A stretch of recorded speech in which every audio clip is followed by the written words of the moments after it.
सबसे पहले हम बात करेंगे कि यदि नया साझेदार फर्म में प्रवेश करता है तो हमें क्या क्या समायोजन किए जाने हैं। फर्स्ट पॉइंट इसके अंतर्गत लाभ हानि विभाजन अनुपात, जिसके अंतर्गत हमने पिछली कक्षा के अंतर्गत पुराना अनुपात, नया अनुपात और त्याग का अनुपात क्या होता है और इसकी गणनाएं किस प्रकार से की जाती है, इसके बारे में संपूर्ण जानकारी ली थी।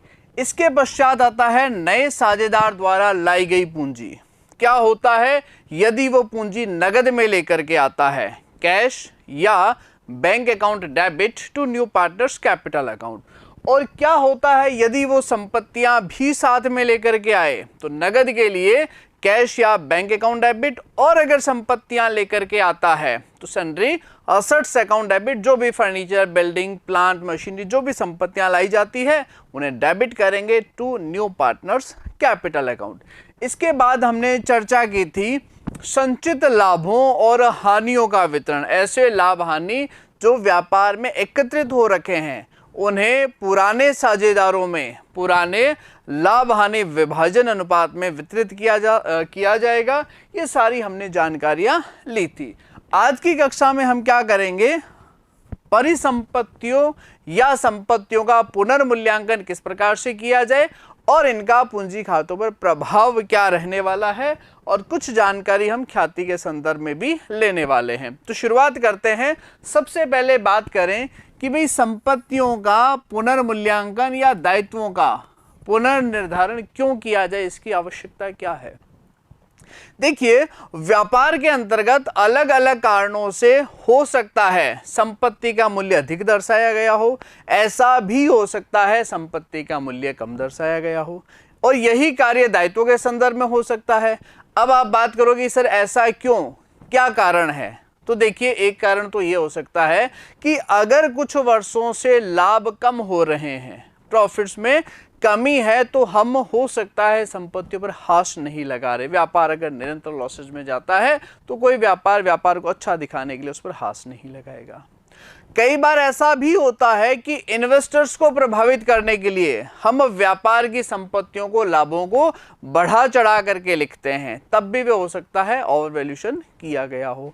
और ऐसा भी होता है कि व्यापार में सीक्रेट रिजर्व यानी कि गुप्त संचय बनाकर संपत्तियों को कम पर भी लिखा जा सकता है। कोई भी एक कारण हो, यानी कि संपत्ति और दायित्व इनका मूल्य जो वास्तव में है उससे कम या ज्यादा पर दर्ज किए गए हैं, तो इन्हें वास्तविक मूल्य पर लाना, इनका पुनर्मूल्यांकन करना, यही हम इसके अंतर्गत जानकारी लेंगे। और इस पुनर्मूल्यांकन का जो भी डिफरेंस आएगा वो आपको क्या करना है, साझेदारों में वितरित करना है, क्योंकि वो पुनर्मूल्यांकन का लाभ या पुनर्मूल्यांकन की हानि कहलाता है। किस प्रकार, देखिए, नए साझेदार के प्रवेश से पूर्व संपत्तियां और दायित्व का मूल्य अधिक या कम दर्शाया हो सकता है और उन्हें वास्तविक मूल्य पर लाने हेतु पुनर्मूल्यांकित किया जाता है। इसके अतिरिक्त ऐसा भी हो सकता है कि कुछ संपत्तियां पुस्तकों में दर्ज ही नहीं है और इसी प्रकार कुछ दायित्व भी जो है वो पुस्तकों में दर्ज नहीं है, तो इन्हें भी रिवैल्यूएशन के माध्यम से पुस्तकों में शामिल किया जाएगा। गैर अभिलेखित संपत्ति और दायित्व भी फर्म में हो सकते हैं। इनके लिए फर्म पुनर्मूल्यांकन खाता तैयार करती है और पुनर्मूल्यांकन खाते का अंतर क्या कहलाएगा, पुनर्मूल्यांकन पर लाभ या हानि, और इसे साझेदारों में पुराने लाभ हानि विभाजन अनुपात में हस्तांतरित किया जाता है। बोलना नहीं है, प्रॉफिट और लॉस ऑन रिवैल्यूएशन कहाँ वितरित किया जाएगा, पुराने साझेदारों में। कौन से अनुपात में, पुराने लाभ हानि विभाजन अनुपात में। इस बात को अपने को भूलना नहीं है। प्रॉफिट या लॉस ऑन रिवैल्यूएशन।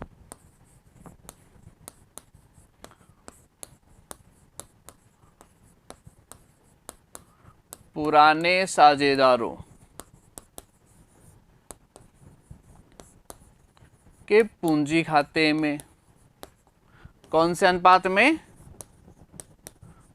पुराने अनुपात में। अगर वन लाइनर प्रश्न पूछा जाए कि भाई पुनर्मूल्यांकन के लाभ हानि का क्या करना है, साझेदारों के पूंजी खाते में वितरित किया जाए। प्रश्न पूछा जाए पुनर्मूल्यांकन का लाभ हानि कौन से अनुपात में वितरित होगा, तो पुराने लाभ हानि विभाजन में। क्लियर है यहां तक? अब बात करते हैं इसके संदर्भ में जर्नल प्रविष्टि क्या होती है। देखिए हम रिवैल्यूएशन तो कर रहे हैं पुनर्मूल्यांकन। अब पुनर्मूल्यांकन से होगा क्या, या तो संपत्ति के मूल्य में वृद्धि होगी और या संपत्ति के मूल्य में कमी होती है।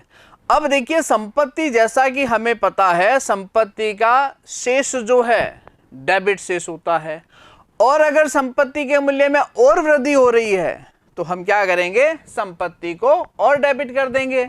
संपत्तियों के मूल्य में वृद्धि होने पर तो वास्तविकता क्या है, संपत्ति का डेबिट बैलेंस, और वृद्धि हो रहा है तो संपत्ति को हमने क्या कर दिया, और डेबिट कर दिया। और संपत्ति के मूल्य में वृद्धि होने से व्यापार को क्या हो रहा है, लाभ हो रहा है, और लाभ की स्थिति में हमें क्या करना है, रिवैल्यूएशन अकाउंट को क्रेडिट करना है, क्योंकि संपत्ति का मूल्य बढ़ेगा, लाभ, इसलिए रिवैल्यूएशन क्रेडिट।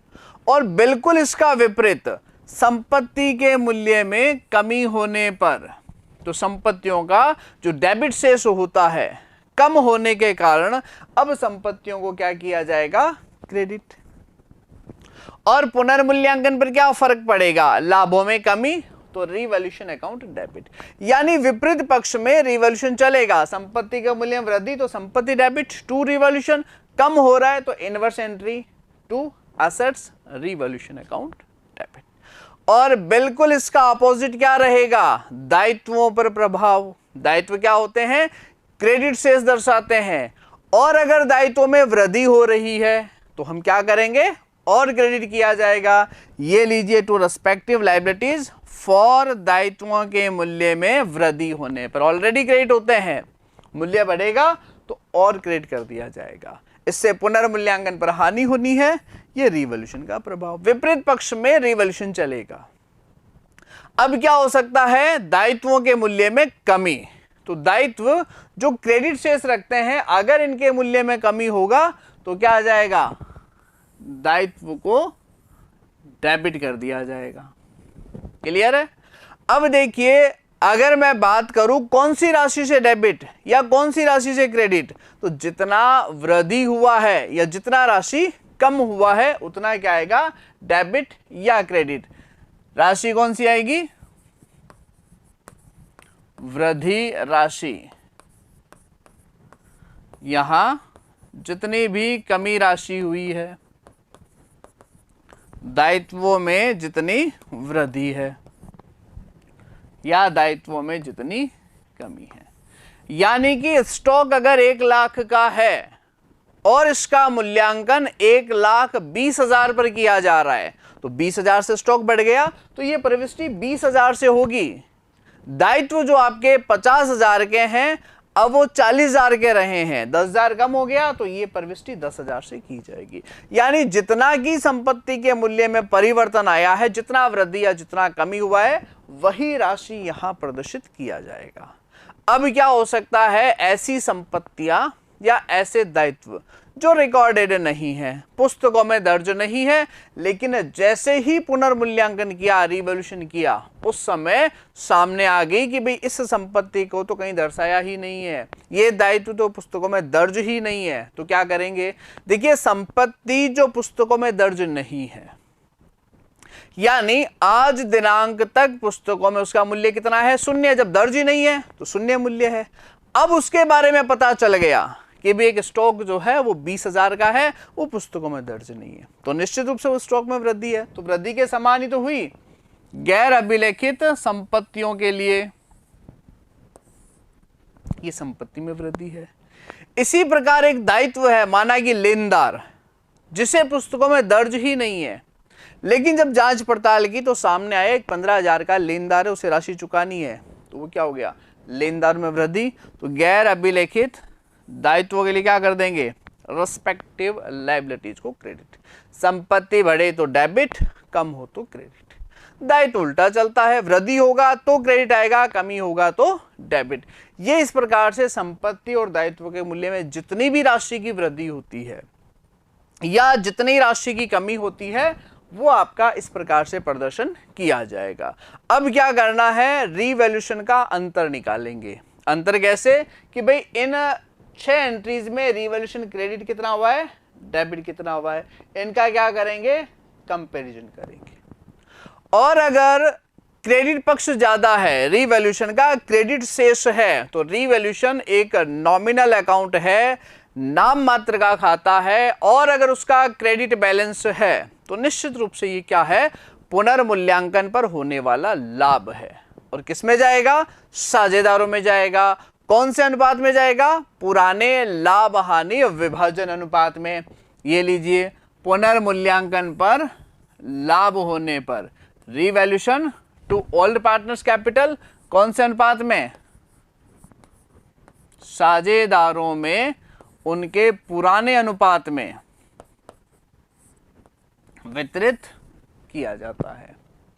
और अगर पुनर्मूल्यांकन पर हानि होती है यानी रीवैल्यूएशन डेबिट पक्ष ज्यादा है तो बिल्कुल इसका विपरीत प्रविष्टि हो जाएगा, ऑल पार्टनर्स टू रीवैल्यूएशन, कौन से अनुपात में, पुराना अनुपात। अगर यह प्रश्न पूछा जाए कि पुनर्मूल्यांकन खाते का शेष या पुनर्मूल्यांकन पर होने वाला लाभ और हानि कहां वितरित किया जाता है, तो पुराने साझेदारों के पूंजी खाते में। प्रश्न पूछा जाए कौन से अनुपात में वितरित किया जाता है, तो ओल्ड शेयरिंग रेशियो, पुराने लाभ हानि विभाजन अनुपात में वितरित किया जाएगा। ये आपका आ जाएगा रीवैल्यूएशन के संदर्भ में जर्नल प्रविष्टि। अब बात करेंगे रीवैल्यूएशन अकाउंट कैसे बनाया जाता है। हालांकि जो हमने जर्नल प्रविष्टि सीखी है इन 3 स्लाइड में, अगर आप इनकी पोस्टिंग करते हो, खतौनी करते हो, तब भी ये खाता बन जाएगा। लेकिन हम सीधा भी सीखेंगे। रीवैल्यूएशन अकाउंट में आपको एक ही बात याद रखना है, संपत्तियों के मूल्य में वृद्धि। अगर संपत्ति के मूल्य में वृद्धि होता है तो हम यहां लिख देंगे बाय रेस्पेक्टिव असेट्स, कितनी राशि से, जितना राशि वृद्धि हुई है। जो भी वृद्धि राशि है, जितना इंक्रीज हुआ है, वह राशि यहां लिख दी जाएगी। तो संपत्ति में वृद्धि, कमी कहां आएगी, बिल्कुल इस तरफ। ये लीजिए, संपत्तियों के मूल्य में कमी होने पर जितना भी कमी राशि है वह अमाउंट जो है यहां पर प्रदर्शित होने वाला है। क्लियर है, जितना बढ़ेगा जितना कम। जैसे स्टॉक का मूल्यांकन 80,000 के स्थान पर 90,000 पर किया गया, 10,000 बढ़ गया, 10,000 यहां पर। फर्नीचर का मूल्यांकन 1 लाख के स्थान पर 10% कम पर किया गया, तो कितना कम, 10% यानी 10,000 यहां आ जाएगा। और दायित्व उल्टा चलेगा, संपत्ति में वृद्धि यहां, कमी यहां, तो दायित्व कमी इधर लिखेंगे और वृद्धि को इस तरफ। दायित्वों के मूल्य में कमी होने पर जितना भी कमी की राशि है उतना राशि लिखा जाएगा। और अगर दायित्वों के मूल्य में वृद्धि होता है तो वृद्धि यहां आ जाएगा। क्लियर है, कमी और वृद्धि। एक याद रख लिया, संपत्ति में वृद्धि तो संपत्ति में कमी, संपत्ति में वृद्धि तो दायित्व में कमी, दायित्व में कमी तो दायित्व में वृद्धि। अब बात करेंगे अनरिकॉर्डेड असेट्स और लायबिलिटीज, ऐसी संपत्तियां, ऐसे दायित्व जो पुस्तकों में दर्ज नहीं है। तो दर्ज नहीं है लेकिन अब जानकारी में आ गया ना, यानी इसमें वृद्धि है, तो संपत्ति में वृद्धि तो हुई। गैर अभिलेखित संपत्तियां, ज्ञात होना, संपत्ति में वृद्धि तो है, यहां आ जाएगा। और इसी प्रकार गैर अभिलेखित दायित्व अगर ज्ञात होते हैं तो यहां आ जाएगा। ये आपका बन जाएगा रीवैल्यूएशन अकाउंट। अब आपको क्रेडिट पक्ष की टोटल करना है इन तीनों की, डेबिट पक्ष की टोटल करना है इन तीनों की, और जो भी अंतर आएगा, जो डिफरेंस आएगा, वो क्या कहलाएगा, पुनर्मूल्यांकन पर होने वाला लाभ या हानि। अगर क्रेडिट पक्ष ज्यादा है, जैसा कि नॉमिनल अकाउंट में होता है, क्रेडिट ज्यादा यानी कि इनकम, तो ये क्या आ जाएगा आपका, to old partners capital account, पुनर्मूल्यांकन पर लाभ होने पर क्रेडिट पक्ष ज्यादा है, तो पुनर्मूल्यांकन पर लाभ। और ओल्ड पार्टनर्स यानी कौन से अनुपात में? पुराने अनुपात में। और अगर डेबिट पक्ष की टोटल ज्यादा है तो क्या आ जाएगा? पुनर्मूल्यांकन पर हानि और ओल्ड पार्टनर्स पुराना अनुपात। किसी भी प्रकार की संपत्ति दायित्व का रिवैल्यूएशन किया जा रहा है, संपत्ति बढ़ गई, क्रेडिट यानी लाभ है, कम हो गई डेबिट यानी कि हानि है। ओवरऑल डिफरेंस निकाला, पुनर्मूल्यांकन पर लाभ है, अगर क्रेडिट सेट ज्यादा है तो लाभ के रूप में यहां आ जाएगा to old partners capital account, यानी कि राम और श्याम, और अगर मोहन नए साझेदार के रूप में प्रवेश करता है तो ये अमाउंट सिर्फ राम और श्याम में जाएगी, पुराने साझेदारों में, नए में नहीं। और अगर डेबिट साइड की टोटल ज्यादा है, 20,000 रुपए ज्यादा है, तो 20,000 by old partners capital account, और ये भी कौन से अनुपात में जाएगी? ये जाएगी आपके पुराने अनुपात में।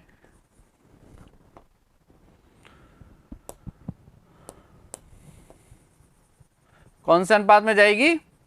पुराने अनुपात में।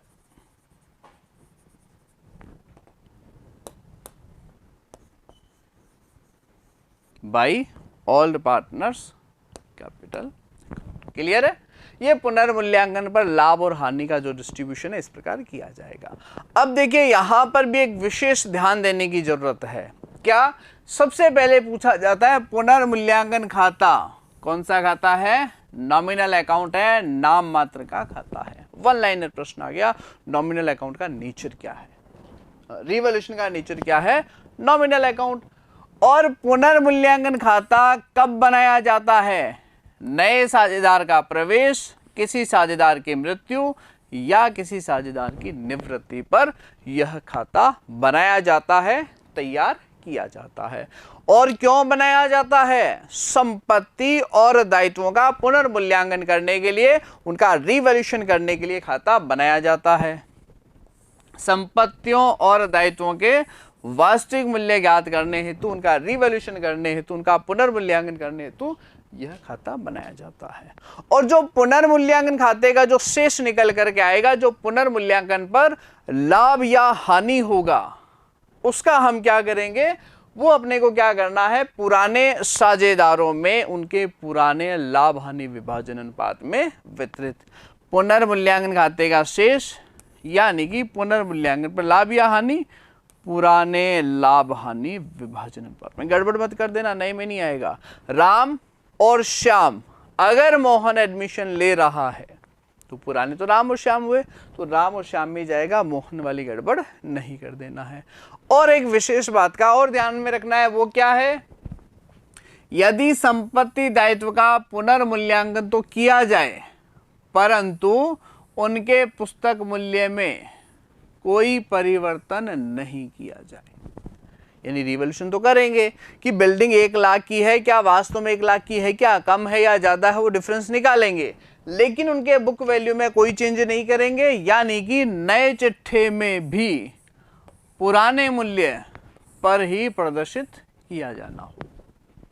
यानी बिल्डिंग 1 लाख की है, रिवॉल्यूशन किया, पता चला वो तो 1,20,000 की है, या हो सकता है वो 90,000 की हो।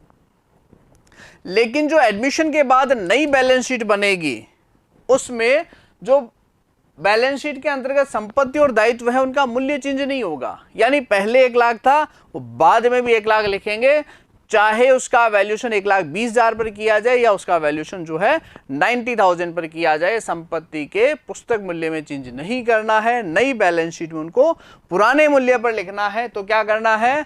पुनर्मूल्यांकन खाता यानी कि रिवॉल्यूशन अकाउंट के स्थान पर स्मरणार्थ पुनर्मूल्यांकन खाता यानी कि मेमोरेंडम रिवॉल्यूशन अकाउंट बनाया जाएगा। 1 लाख का वैल्यूएशन 1,20 पर किया तो नई बैलेंस शीट में 1,20 पे आना चाहिए, तब तो हो गया रिवॉल्यूशन। लेकिन ये कह रहा नई बैलेंस शीट में 1,20 नहीं 1 लाख ही लिखना है। रिवॉल्यूशन कीजिए लेकिन उसका वैल्यू चेंज मत कीजिए। नए चिट्ठे में उनको पुराने मूल्य पर लिखना हो तो रिवॉल्यूशन की जगह पर मेमोरेंडम रिवॉल्यूशन आ जाएगा। अब इसका फर्क क्या पड़ने वाला है वो देखते हैं। तो प्रविष्टियों में साधारणतया लगभग कोई चेंजेस नहीं है, जैसा कि संपत्तियों के मूल्य में वृद्धि होने पर बिल्कुल वही प्रविष्टि है, respective assets debit to memorandum revolution account. ये एक क्या है, नया शब्द जुड़ गया, रिवॉल्यूशन की जगह पर क्या आ गया, मेमोरेंडम रिवॉल्यूशन अकाउंट। इसी प्रकार संपत्ति के मूल्य में कमी होने पर संपत्तियों क्रेडिट करना है, रिवॉल्यूशन की जगह क्या आ गया, मेमोरेंडम रिवॉल्यूशन अकाउंट। बिल्कुल सेम चल रहा है, संपत्ति बढ़ रहा है तो असेट्स टू रिवॉल्यूशन था, वो मेमोरेंडम रिवॉल्यूशन हो गया।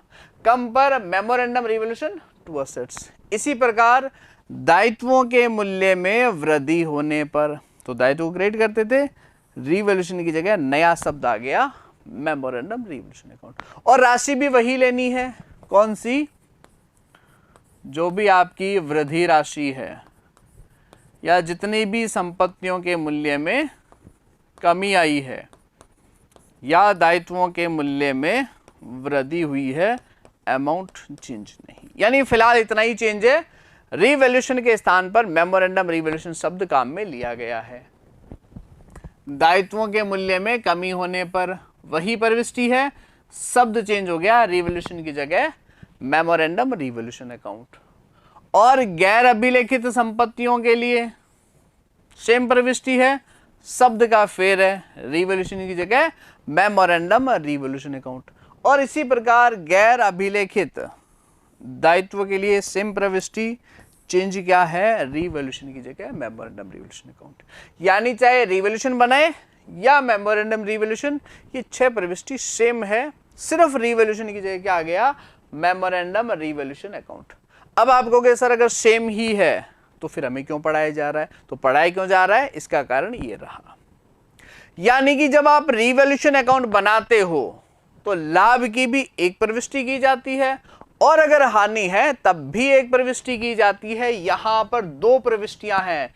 देखिए पुनर्मूल्यांकन पर लाभ होने पर 1 और 2 प्रविष्टि की गई है। कितनी प्रविष्टि की गई है, 2 प्रविष्टि। और हानि पर भी कितनी प्रविष्टि की गई है, 2 प्रविष्टि की गई है। अब आप कहेंगे सर फर्क क्या है। देखिए memorandum revolution to old partners capital, ये प्रविष्टि हम पहले भी करते थे, और कौन से अनुपात में करते थे, पुराना अनुपात। और अगर हानि होती थी तब भी ये प्रविष्टि हम पहले करते थे, कौन सा अनुपात, पुराना अनुपात। यहां तक कोई चेंज नहीं है। लाभ की प्रविष्टि memorandum revolution to all partners capital पुराने अनुपात में, और हानि होने पर all partners capital to memorandum revolution पुराने अनुपात में। लेकिन एक नई एंट्री दोनों तरफ जुड़ गई है। अगर लाभ है तो एक और प्रविष्टि होगी, और वो जो आ जाएगी आपके कौन से अनुपात में, नए अनुपात में। कौन से अनुपात में जाएगी,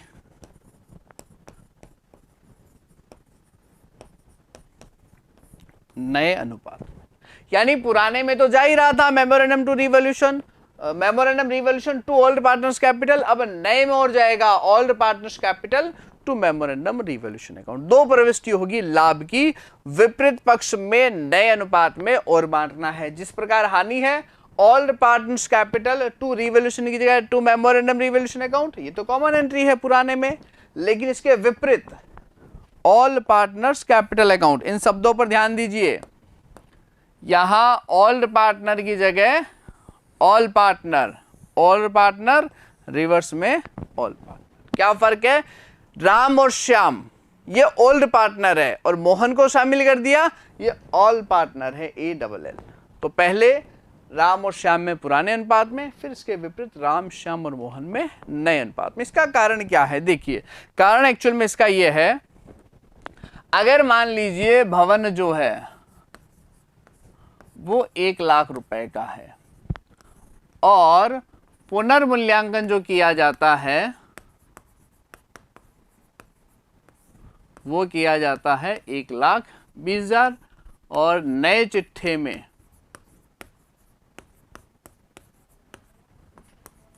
1,20,000 आएगा।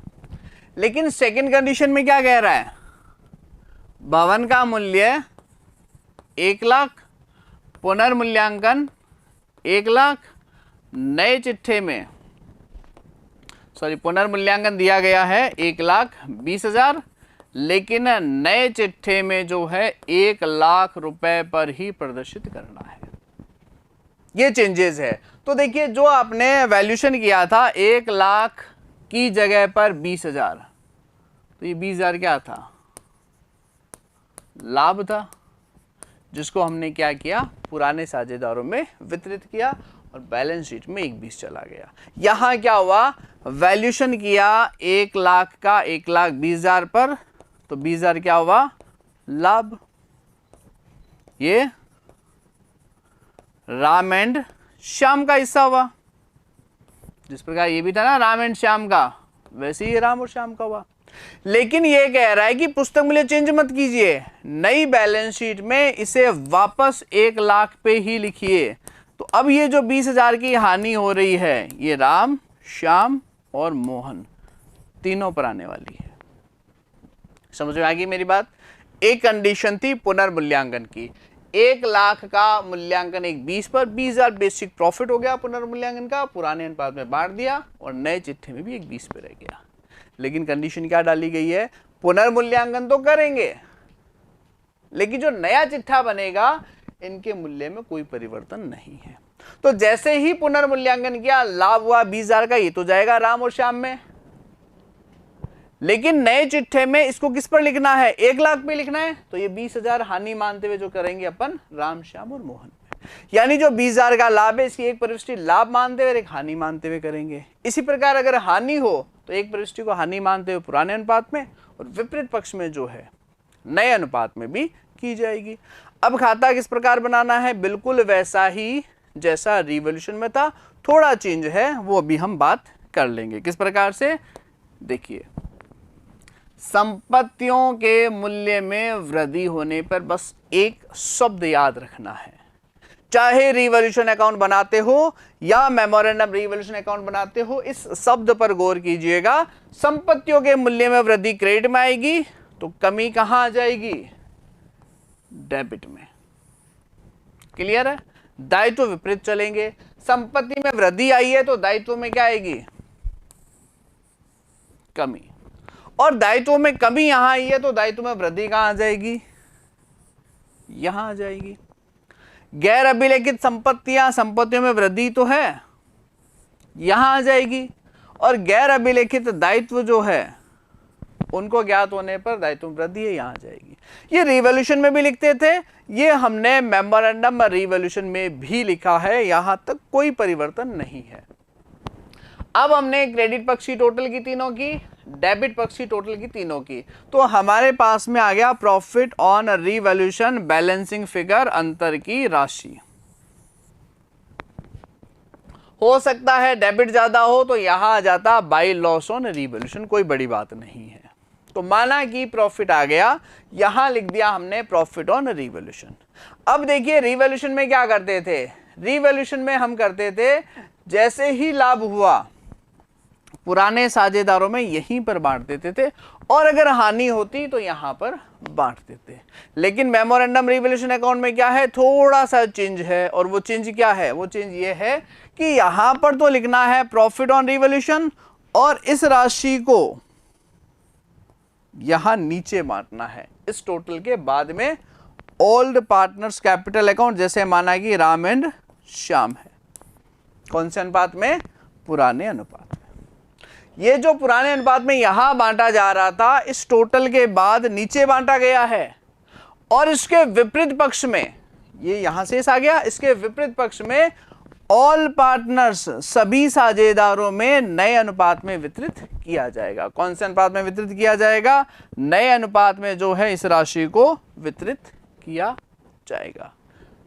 क्रेडिट का शेष, डेबिट का शेष, अंतर लिया प्रॉफिट ऑन रिवॉल्यूशन पुराने अनुपात में। भाई ऊपर बांटो नीचे बांटो एक ही बात है, यहां तक तो था रिवॉल्यूशन। लेकिन जैसे ही विपरीत पक्ष में नए अनुपात में बांटा, ये मेमोरेंडम रिवॉल्यूशन में काम किया जाता है। अगर डेबिट साइड की टोटल ज्यादा होती, यहां लिखते बाय लॉस ऑन रिवॉल्यूशन, और नीचे लिखा जाता आपका पुराने अनुपात में, इसके विपरीत में आता फिर आपका नए अनुपात यानी 2 बार डिवाइड करना है, एक बार पुराने अनुपात में और दूसरी बार जो आएगा वो आपका आएगा नए अनुपात में। और ऐसा करने के बाद में जो बैलेंस शीट बनेगी इसमें पुस्तक मूल्य जो है वो चेंज नहीं होगा। बिल्डिंग का वैल्यूएशन 1 लाख का 20 पर किया है, लेकिन नए चिट्ठे में वो 1 लाख पे जाएगी, इसमें कोई परिवर्तन नहीं होना है अगर मेमोरेंडम रिवैल्यूएशन अकाउंट बनाते हो। क्लियर है यहाँ तक कैसे रिवैल्यूएशन और मेमोरेंडम रिवैल्यूएशन बनता है। अब बात करेंगे ख्याति होता है क्या है, वैल्यूएशन कैसे किया जाए और उसका जो समायोजन है वो किस प्रकार से किया जाए। सबसे पहले बात करता हूं मैं ख्याति होती क्या है। तो ख्याति जो है, साझेदारी खातों में ख्याति एक विशेष पहलू है जिसका फर्म के पुनर्गठन, चाहे वो नए साझेदार का प्रवेश हो, किसी साझेदार की डेथ हो, रिटायरमेंट हो, किसी भी कंडीशन में जो है इसका समायोजन जो है वो करना आवश्यक है।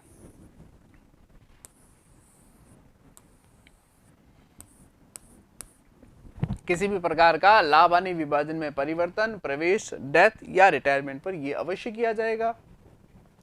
अब बात करते हैं ख्याति होती क्या है। ख्याति एक अदृश्य संपत्ति होती है, एक अमूर्त संपत्ति होती है, एक आभासी संपत्ति होती है, यानी जो दिखाई नहीं देती, जिसका रंग रूप स्वरूप आकार जो है वो पता नहीं होता। एक अदृश्य, अमूर्त और आभासी संपत्ति होती है जिसे हम इंटेंजिबल असेट्स भी कहते हैं। और ये होता है क्या है, व्यापार की आकर्षण शक्ति होती है जो ग्राहकों को आकर्षित करती है, ग्राहकों को खींचती है, ग्राहकों को बार बार उसी व्यापार से प्रोडक्ट खरीदने के लिए उत्साहित करती है। वो सब फैक्टर जो है आपकी गुडविल कहलाएगा, ख्याति कहलाएगा।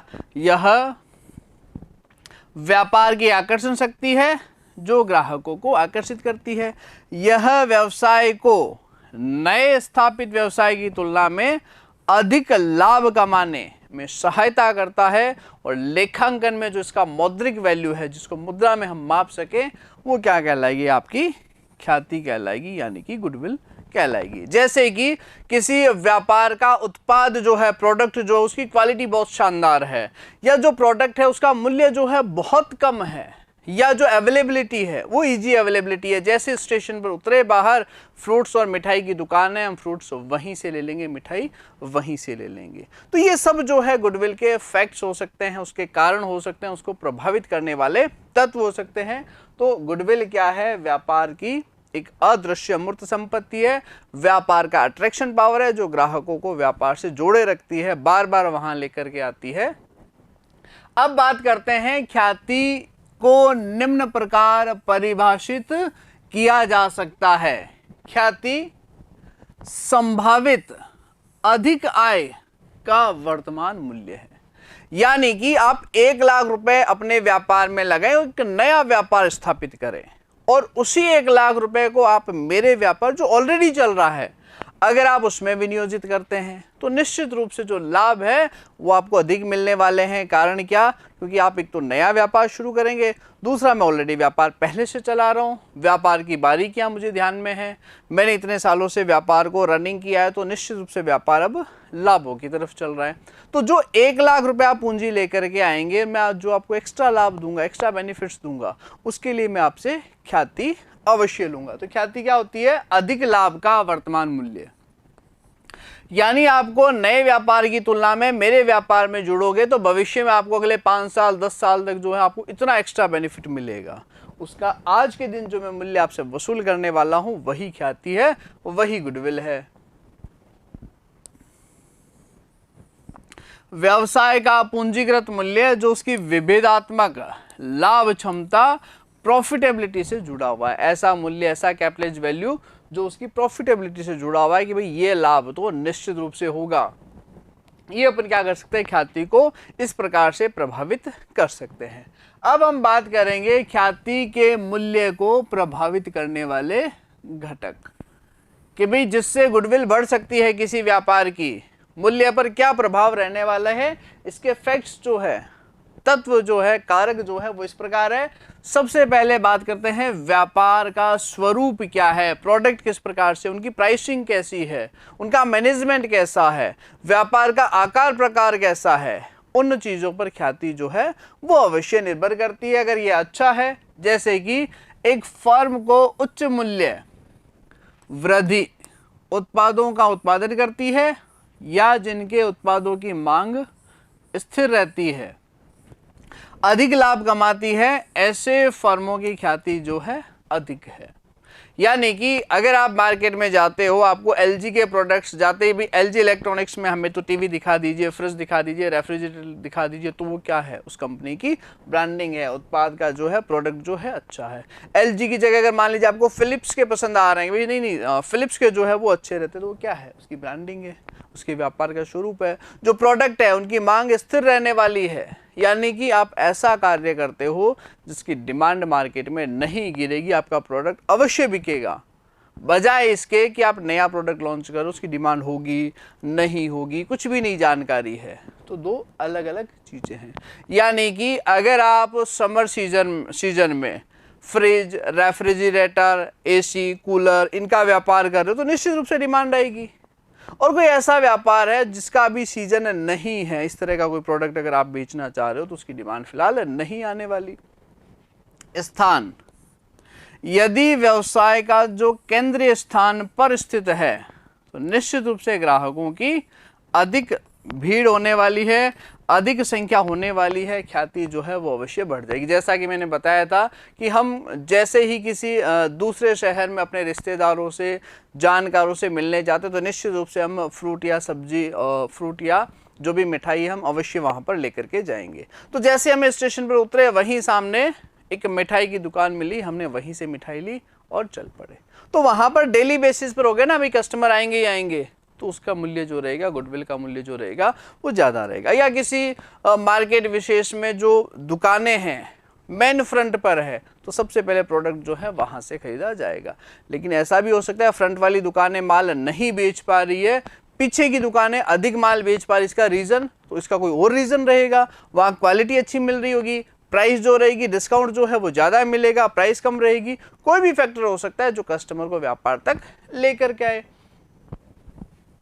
प्रबंध निपुणता, मैनेजमेंट किस प्रकार से है, उनकी स्किल्स कैसी है, व्यापार करने की जो उनकी क्षमता है वो किस प्रकार से है। एक दुकान विशेष में हम जाते हैं, हमने प्रोडक्ट खरीदा, पसंद नहीं आया, हमने कहा नहीं यहाँ तो जचा नहीं। और कई बार हम ऐसी दुकानों में जाते हैं कि प्रोडक्ट हमें चाहे इतना पसंद नहीं आया, लेकिन वहाँ का जो मैनेजमेंट है, जो एनवायरनमेंट है, उन्होंने इस तरह से एक माहौल, एक एनवायरनमेंट क्रिएट किया कि हमें वो प्रोडक्ट लेना पड़ गया। हमें लगा कि नहीं ये प्रोडक्ट तो अवश्य लेना चाहिए। तो उनकी क्या थी, मैनेजमेंट स्किल्स थी। अगर ऐसा है तो निश्चित रूप से उस व्यापार की गुडविल ख्याति जो है अधिक रहने वाली है। बाजार किस प्रकार का है, यानी आप एक ऐसा प्रोडक्ट चलाते हो जहां आपकी मोनोपोली है, उस तरह का प्रोडक्ट मार्केट में मिलता ही नहीं है, सिर्फ आप ही बेच रहे हो, तो निश्चित रूप से वहां पर आप लाभ जो है वो अधिक अर्जित करेंगे। या ऐसा प्रोडक्ट है जिसकी भारी डिमांड है, बहुत ही कम जो सेल्समैन है जो ऐसा प्रोडक्ट बेच रहे हैं, लेकिन आप बेच रहे हैं, तो निश्चित रूप से जो है आपकी वहां पर ख्याति जो है, गुडविल जो है वो अधिक रहने वाली है। या हम बात करेंगे विशेष लाभ। विशेष लाभ क्या होता है, जहां पर प्रोडक्ट के आयात लाइसेंस, बिजली की दरें कम हो, आपूर्ति कंटिन्यू बनी रहे, माल पूर्ति के दीर्घकालीन ठेके हो, सुप्रसिद्ध सहयोगी हो, पेटेंट हो, ट्रेडमार्क हो, तो ऐसी कंडीशन में आपको विशेष लाभ भी प्राप्त होता है, उसे ख्याति कहा जाएगा। यानी कि एक तो आप शुरुआत करते हो एक नए रूप से जो है एक व्यापार, जैसे अगर मान लीजिए आप पिज्ज़ा संबंधी कोई व्यापार बनाना शुरू कर रहे हैं, तो आपको वो एक नया नाम ढूंढना पड़ेगा, उसकी नई ब्रांडिंग करनी पड़ेगी, नए सिरे से मार्केटिंग करना पड़ेगा, सारा कुछ काम करना पड़ेगा। और दूसरा क्या है, आपने ऑलरेडी बना बनाया जो प्रोडक्ट चल रहा है, जैसे आप मान लो मैकडी लेकर के आ गए, उसकी फ्रेंचाइजी ले आए, तो निश्चित रूप से कस्टमर डायरेक्ट आपसे जुड़ जाएंगे, क्योंकि उन्होंने पहले से ही ब्रांडिंग कर रखी है। वहां से जो सप्लाई चेन है वो आपकी कभी रुकेगी नहीं, आपको तो ऑर्डर देना है, इतना माल भेज दीजिए, पीछे से आता रहेगा। जो ट्रेनिंग है, जो एडवर्टीजमेंट है, वो लॉन्ग टर्म पर चल रहा है। तो ऐसे कई कारण होते हैं जो ग्राहकों को व्यापार तक जोड़ते हैं। अब हम फिक्स नहीं कर सकते कि ये कारण अगर होगा तो गुडविल ज़्यादा होगी, इनमें से कोई कारण जो है व्यापार को बढ़ा सकता है। इसके अलावा भी जो है व्यापार में, जैसे मान लीजिए कि मूल्य कम है, गुणवत्ता अच्छी है, व्यवहार अच्छा है, उसकी अवेलेबिलिटी ईजी है, कई कारण हो सकते हैं जो गुडविल या ख्याति को प्रभावित करते हैं। अब बात करते हैं ख्याति के मूल्यांकन की आवश्यकता क्या है, क्यों करें हम गुडविल का वैल्यूएशन कि भाई उस व्यापार की ख्याति इतनी है, इसका रीजन क्या है। सबसे पहले बात करेंगे वर्तमान साझेदारों के बीच में लाभ हानि विभाजन अनुपात में कोई चेंजेज है, यानी कि राम श्याम मोहन जो लाभों को 3:2:1 में विभाजित करते थे, उन्होंने निश्चय किया कि अब लाभों को बराबर अनुपात में विभाजित किया जाएगा। तो निश्चित रूप से ये क्या है, लाभ हानि विभाजन अनुपात में परिवर्तन है और यहां पर गुडविल यानी ख्याति का वैल्यूएशन किया जा सकता है। किसी नए साझेदार का प्रवेश, साझेदार की सेवानिवृत्ति, साझेदार की मृत्यु, फर्म का विघटन या जो चालू व्यापार है उसे बेचा जाए या दो फर्मों का एकीकरण हो जाए, मर्ज हो जाए, इन सभी कंडीशन में गुडविल का वैल्यूएशन किया जा सकता है, ख्याति का मूल्यांकन किया जा सकता है। क्योंकि किसी ना किसी के लाभ हिस्से में कुछ वृद्धि होगी, कुछ कमी होगी, किसी का लाभ हिस्सा बढ़ेगा, कम होगा, तो उसी के आधार पर उनमें क्या होगी, ख्याति के संदर्भ में ट्रांसफर होगा। जैसे मान लो ये दो कंडीशन है, राम श्याम मोहन। अब राम श्याम मोहन ने पिछले 20 सालों से उस व्यापार को चलाया, मेहनत की, कठिन परिश्रम किया। अब आज जो वो व्यापार है वो क्या है कि अन्य व्यापारों से बहुत अधिक लाभ कमा रहा है, उसकी ब्रांडिंग हो रही है कि भाई राम श्याम एंड मोहन, दुकान वाले या मिठाई वाले के पास या सब्जी वाले के पास अपने को जाना है, वहाँ क्वालिटी बहुत शानदार मिलती है, वहाँ जो मार्कर है बहुत ही उत्तम क्वालिटी के मिलते हैं। तो निश्चित रूप से राम श्याम मोहन तीनों ने मेहनत की है, लेकिन जैसे ही मोहन की मृत्यु होती है या मोहन जो फर्म से रिटायर हो जाता है, तो उसकी मृत्यु या उसकी निवृत्ति के बाद में क्या उसे अब लाभों से, फर्म के लाभों से कोई हिस्सा मिलेगा? बिल्कुल नहीं मिलेगा, वो तो निवृत्त हो गया, वो तो डेथ हो गई। ना ही डेथ होने पर उसके स्थान पर उसकी संतान जो है इसमें शामिल हो सकती है, जब तक कि शेष साझेदारों की सहमति नहीं हो और एंट्री भी होती है एज ए न्यू पार्टनर होती है, मोहन की जगह पर नहीं। तो मोहन तो जा रहा है, लेकिन मोहन ने फर्म के लिए बहुत कुछ किया है। तो फर्म की जो गुडविल बनी है, जो ख्याति बनी है, क्या उसमें मोहन का हिस्सा नहीं है? जो ब्रांडिंग, जो प्रसिद्धि फर्म ने पाई है, क्या उसमें मोहन का हिस्सा नहीं है? बिल्कुल है। तो मोहन का हिस्सा मोहन को दिया जाएगा ना, तो वो हिस्सा कितना बनेगा? यही तो हम पढ़ रहे हैं कि ख्याति के मूल्यांकन की आवश्यकता क्या है, क्यों उसका वैल्यूएशन किया जाए। तो नए साझेदार का प्रवेश, किसी की सेवानिवृत्ति, डेथ होना, व्यापार का विक्रय, एकीकरण, लाभ हानि अनुपात में परिवर्तन होना। अब बात करेंगे ख्याति मूल्यांकन की विधियां। कौन कौन सी विधियां हैं? ख्याति मूल्यांकन की प्रमुख 3 विधियों की हम यहां चर्चा करने वाले हैं। औसत लाभ विधि, अधिलाभ विधि या पूंजीकरण विधि। औसत लाभ विधि यानी कि एवरेज प्रॉफिट मेथड,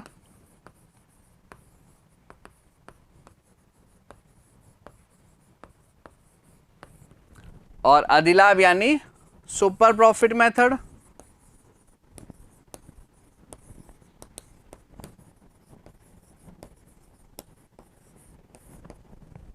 और पूंजीकरण यानी कैपिटलाइजेशन मेथड।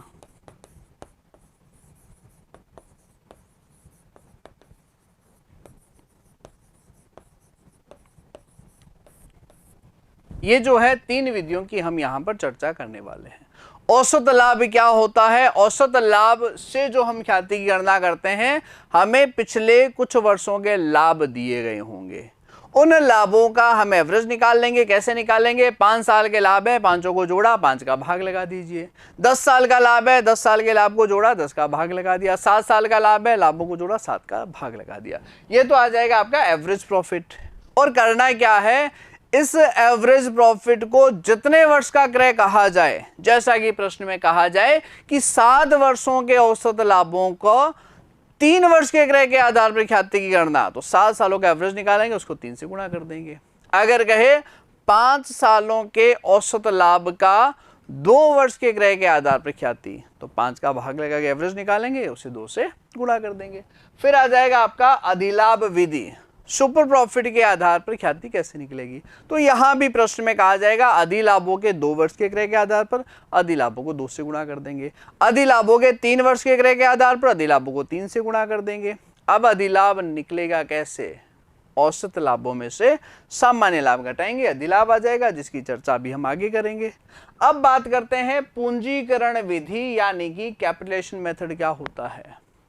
पूंजीकरण विधि के अंतर्गत हम औसत लाभों और अधिलाभों का पूंजीकृत मूल्य ज्ञात करते हैं। जो औसत लाभों का पूंजीकृत मूल्य है, इसमें से तो विनियोजित पूंजी घटा दीजिए, और जो अधिलाभों का पूंजीकरण विधि है, इसके अंतर्गत आप अधिलाभों का पूंजीकरण मूल्य जो रहेगा वही ख्याति होने वाली है। इसकी भी हम अभी चर्चा करने वाले हैं। सबसे पहले हम बात करते हैं औसत लाभ विधि, एवरेज प्रॉफिट मेथड।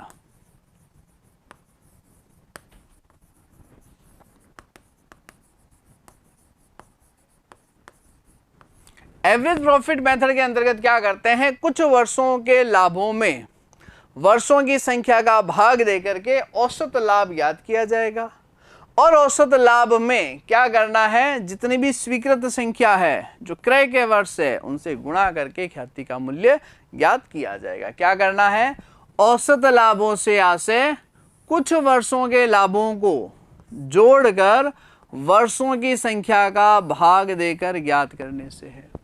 प्रॉफिट जोड़िए, नंबर ऑफ ईयर्स का भाग लगाइए, स्वतः ही क्या आ जाएगा, औसत लाभ यानी कि एवरेज प्रॉफिट। अब क्या करना है, इस विधि में औसत लाभ को निश्चित वर्षों की स्वीकृत संख्या या जिसको अपन कहते हैं क्रय के वर्ष से गुणा करके ख्याति का मूल्य ज्ञात किया जाएगा। मान लीजिए 5 साल का लाभ है, एवरेज निकालेंगे, डिवाइड बाई 5, और 2 वर्ष का क्रय के, आपको प्रश्न में इंफॉर्मेशन होगी 2 वर्ष के क्रय के आधार पर, 3 वर्ष के क्रय के आधार पर उतने से गुणा कर देंगे, स्वतः ही क्या आ जाएगी, गुडविल आ जाएगी, ख्याति। किस प्रकार, देखिए गत 5 वर्षों में एक फर्म का लाभ जो है वो इस प्रकार है, 2012 के लिए दिया गया है 4 लाख, 2013 के लिए दिया गया है 3,98,000, 14 के लिए दिया गया है 4,50,000, 15 के लिए 4,45,000 और 16 के लिए 5 लाख रुपए। 5 वर्षों के औसत लाभों के 4 वर्षों के क्रय के आधार पर ख्याति की गणना कीजिए।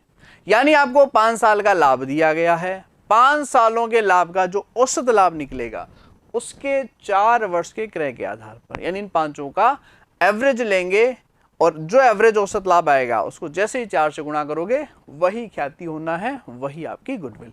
किस प्रकार, देखिए पहले ईयर लिखते हैं, 2012 से शुरुआत है, ये लीजिए 2012, ये आपका 2013, 2014, 15 और ये आपका 2016। क्लियर है। यहाँ अपन प्रॉफिट्स लिख देंगे। कितना दिया गया है लाभ, प्रश्न में लाभ दिया गया है 4,03,98,000।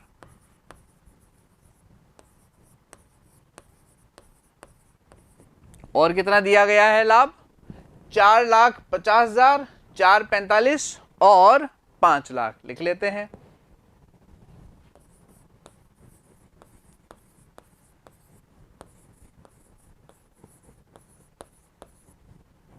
और कितना आ जाएगा, 5 लाख। अब हमें क्या करनी है, इनकी टोटल कर दी जाएगी। टोटल कितनी आएगी, 4 लाख, 3,98,000, 4,50, 4,45 और 5 लाख। तो ये आ जाएगी आपकी 21,93,000 टोटल। टोटल कितना आ जाएगा, 21,93,000 किसकी, 4,03,98,000, 4,50, 4,45 और 5 लाख की टोटल। अब क्या करना है, इसका औसत निकाल लेंगे। औसत कितना आएगा, 21,93,000 में क्या करना है, 5 का भाग लगाना है। ये आपका आ गया एवरेज प्रॉफिट यानी कि औसत लाभ। क्या करना है, 21,93,000 में 5 का भाग, तो कितना आ जाएगा, 5 का भाग लगोगे 4, एक उधर शिफ्ट हो गया, 3, 4 उधर शिफ्ट हो गया, 8, 6। 43,860 रुपए के आगे अपनी औसत लाभ। ख्याति नहीं है, क्योंकि अपने को प्रश्न में क्या कहा गया है, 5 वर्षों के औसत लाभों के 4 वर्षों के क्रय के आधार पर, जो आपका 5 साल का एवरेज प्रॉफिट निकला है उसके 4 वर्ष के क्रय के आधार पर, यानी कि उसको 4 से गुणा जब करोगे आप, तब आपकी आएगी गुडविल। तो ये तो आ गई आपकी औसत लाभ। अब गुडविल, ख्याति कितनी आएगी,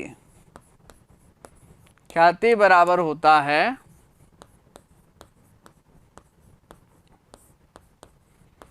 औसत लाभ गुणा क्रय के वर्ष। औसत लाभ कितना है, 43,860 गुणा क्या करना है 4। ये क्या आ जाएंगे आपके एवरेज प्रॉफिट आ जाएंगे, औसत लाभ। जैसे ही आप 4 से गुणा करोगे, 0, 24, 2, 32, 4, 3, 1, ये आ जाएगा 1, 75, 440, 24, 2, 32, 2, 34, 3, 12, 3, 15, 1, 16 और 1, 17, यानी 1,75,400 रुपए। ये क्या आ जाएगी आपकी गुडविल आ जाएगी ख्याति। किस प्रकार से निकाली है, 5 वर्षों के औसत लाभ को 4 से गुणा की जाए, क्योंकि 4 वर्षों का क्रय प्रश्न में कहा गया है। इसमें कंफ्यूज नहीं होना है, स्पष्ट लिखा है 5 वर्षों के औसत लाभ, तो एवरेज तो 5 सालों का निकलेगा, और 4 वर्ष का क्रय यानी औसत लाभ को जो है हमें क्या करना है 4 से गुणा करनी है। ये क्या आ जाएगा गुडविल यानी ख्याति।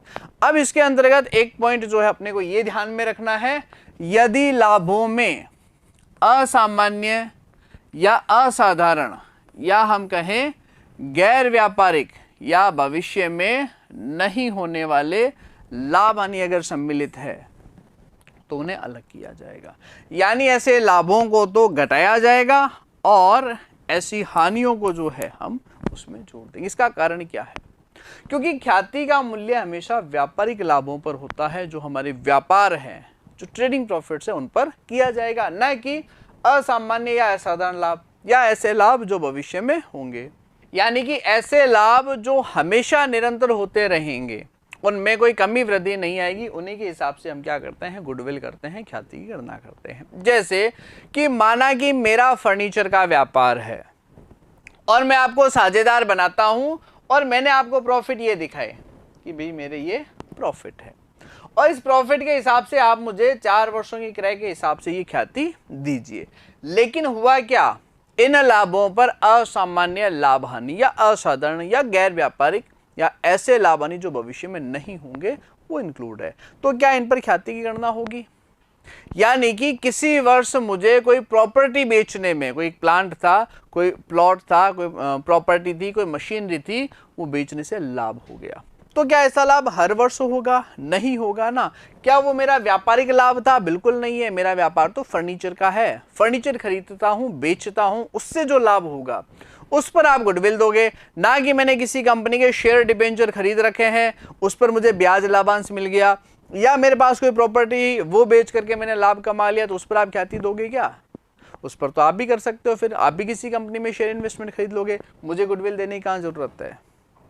गुडविल हमेशा व्यापारिक लाभों पर होती है और ऐसे लाभ जो भविष्य में होते रहेंगे। ऐसा नहीं कि अचानक कोई ऐसा एक घटना विशेष हुआ जिससे उस वर्ष लाभ बढ़ गए लेकिन अब वो आगे नहीं होना, तो उस पर ख्याति नहीं होगी। किस प्रकार से, देखिए गत 5 वर्षों में एक फर्म का लाभ इस प्रकार है, 2012 में दिया गया है 40,000, 13 में 30,000, 14 में 10,000, 15 में 20,000 और 16 में जो दिया गया है वो 15,000 यानी 15,000। ये आपको 5 वर्षों का लाभ दिया गया है। 5 वर्षों के औसत लाभों के 4 वर्षों के क्रय के आधार पर फर्म की ख्याति की गणना कीजिए। एवरेज तो 5 का निकालना है, लेकिन उसे 4 से गुणा करोगे तो वो आपकी गुडविल आ जाएगी, ख्याति आ जाएगी। लेकिन यदि लाभों में निम्न मदे शामिल हो, 2012 में गैर व्यापारिक आय 10,000 रुपये शामिल है, तो क्या यह जो गैर व्यापारिक आय जो इस आय में शामिल, इस लाभ में शामिल, उस पर ख्याति देगा क्या, नहीं दी जाएगी, इस अमाउंट को घटा देंगे। जो 2013 में 5,000 रुपए की मशीनरी आग से नष्ट हो गई, तो निश्चित रूप से इससे हानि हुई होगी। तो क्या ये हर वर्ष होने वाली हानि है क्या? नहीं। तो ऐसे असाधारण, असामान्य, गैर व्यापारिक या भविष्य में नहीं होने वाले अगर लाभ है तो घटा दीजिए क्योंकि वो जुड़े हुए हैं, और अगर ऐसी हानियां शामिल है तो उन्हें जोड़ दीजिए क्योंकि वो लाभों में से घटी हुई है। तो किस प्रकार से करेंगे? सबसे पहले तो अपन प्रॉफिट्स ले लेंगे। कितना दिया गया है? 2012 से शुरुआत करते हुए ये लिया आपने ने 2012, 2013, 2014, 15 और ये आपका 2016। ये आपको जो है इस प्रकार से प्रॉफिट दिया गया है। कितना दिया गया है? 40, 30, 10, 20, 15। 40,000, 30,000,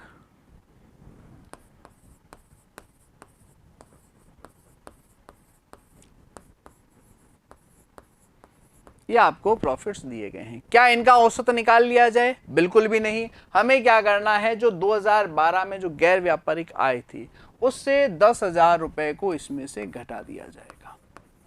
यानी कि यहां पर जो है आपको 30,000 लेना है, ना कि 40,000 रुपए। क्लियर है यहां पर? नेक्स्ट क्या दिया गया है? 2013 में 5,000 की मशीनरी नष्ट होगी, तो क्या हर बार होगी क्या? बिल्कुल नहीं होगी। इसे हम क्या कर देंगे? जोड़ देंगे। तो एवरेज निकालिए कितना आएगा? इसकी तो बराबर अमाउंट लेंगे 30,000 और यहां की जो अमाउंट ली जाएगी वो आएगी 35,000। तो भाई टोटल कितना आ जाएगा? टोटल जो निकल करके आएगा वो आएगा 30 और 35, 65, 75, 75 और 20, 95 और ये आ जाएगा आपका 1,10,000 रुपए। कितना आ जाएगा? 1,10,000। क्या करना है? असामान्य, असाधारण, गैर व्यापारिक और भविष्य में नहीं होने वाले लाभों को घटा दिया जाएगा और हानियों को जोड़ दिया जाएगा। जो टोटल आएगी जैसे कि 1,10,000, अब इसका एवरेज लिया जाएगा। कितना आ जाएगा? ये आपका आ गया एवरेज प्रॉफिट।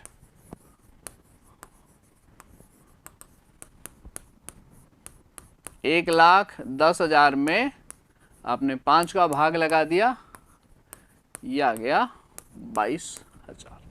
ये क्या आया? 22,000 औसत लाभ यानी कि एवरेज प्रॉफिट। लेकिन ख्याति कितना है? ख्याति कहा है 5 वर्षों के औसत लाभों का 4 वर्षों के क्रय के आधार पर, यानी इसको 4 से गुणा करोगे तभी जो है आपकी गुडविल निकलेगा, ख्याति निकलेगा। ख्याति बराबर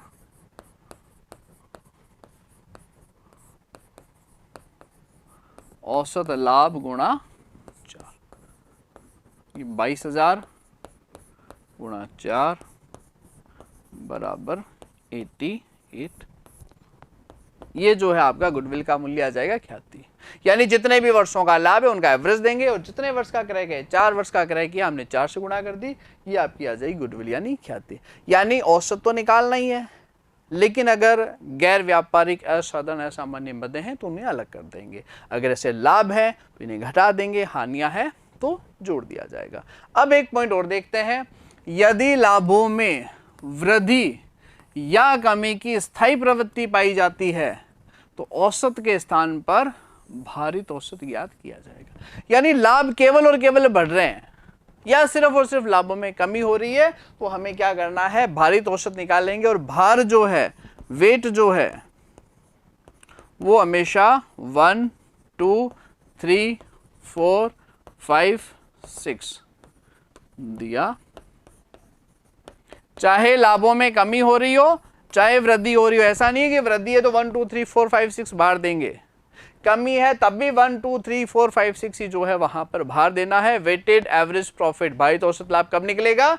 जब केवल और केवल लाभों में वृद्धि हो रही हो या सिर्फ और सिर्फ कमी हो रही हो तो अपने को भारित औसत ज्ञात करना है। जैसा कि प्रश्न, गत 5 वर्षों में एक फर्म का लाभ 10,000 रुपए, 13 में 20,000 रुपए, 14 में 30,000 रुपए और 15 में 40,000 और 16 में जो दिया गया है 50,000।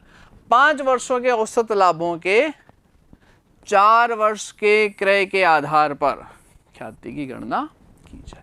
प्रॉफिट देखिए 10, 20, 30, 40 और 50 लगातार लाभों में केवल और केवल वृद्धि है, कहीं कमी या वृद्धि नहीं है। जैसा कि यहां था 30 बढ़ गया 35, फिर कमी, फिर वृद्धि, फिर कमी, कोई ट्रेंड नहीं है। यहां पर क्या है देखो, केवल और केवल वृद्धि हो रही है। तो क्या यहां औसत लेंगे? नहीं, यहां पर भारित औसत लिया जाएगा। वेटेड एवरेज प्रॉफिट जो है वो आपका ज्ञात किया जाएगा। किस प्रकार?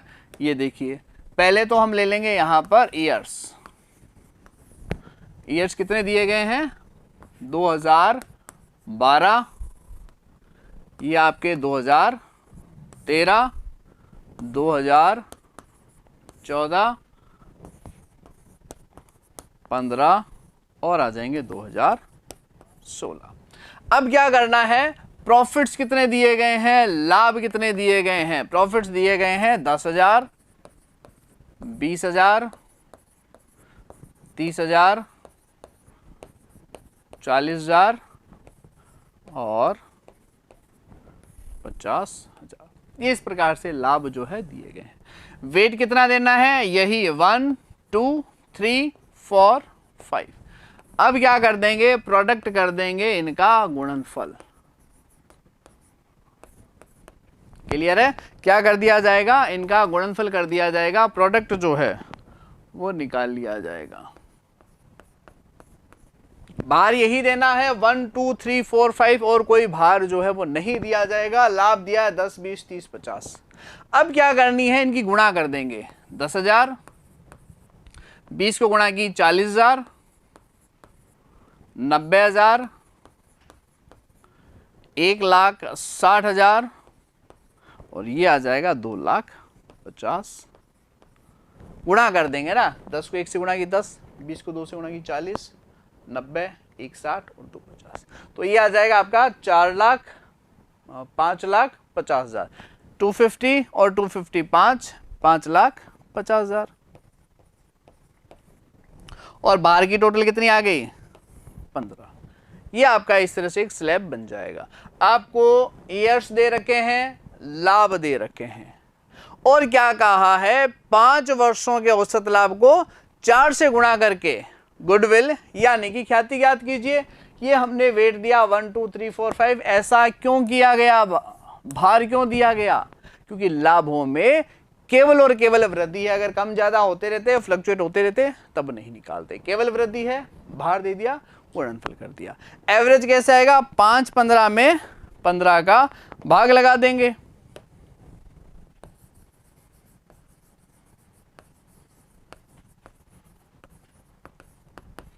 एवरेज प्रॉफिट कितना दे रखा है? 5,50,000।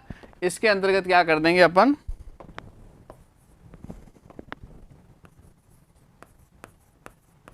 15,000 का भाग लगा देंगे। तो कितना आ जाएगा? 15 को 3 से गुणा करेंगे 45, 100 रहेगा, 6, 90, 10 रहेगा,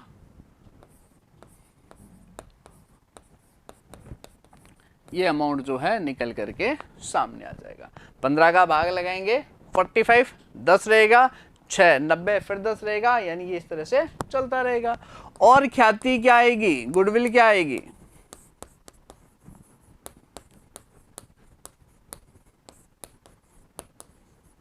औसत लाभ को जो है 4 से गुणा करना है, यानी 36,667 रुपए को क्या करना है? 4 से गुणा कर देंगे, ये आपकी गुडविल आ जाएगी। 28, 2, 6, 2, 6, 2, 2। फिर एक बार गुणा भाग करके जांच लेंगे। क्या किया हमने? लाभों में केवल और केवल वृद्धि हुई, इसलिए हमने क्या कर लिया? भार देकर के गुणनफल कर लिया और गुणनफल में टोटल भार का भाग लगाया। ये एवरेज प्रॉफिट और ख्याति क्या कहा था? औसत लाभों का 4 वर्ष का क्रय। इसलिए अपने ने क्या कर दी? इसको 4 से गुणा कर दी। स्वतः ही क्या आ जाएगा? गुडविल यानी कि ख्याति। यानी ये आपके औसत लाभों और अधिलाभों के क्रय के आधार पर ख्याति की जो गणना है वो किस प्रकार से की जाएगी। तो साझेदारी में फिलहाल के लिए इतना ही। टॉपिक को नेक्स्ट क्लास में आगे बढ़ाएंगे। Thank you very much.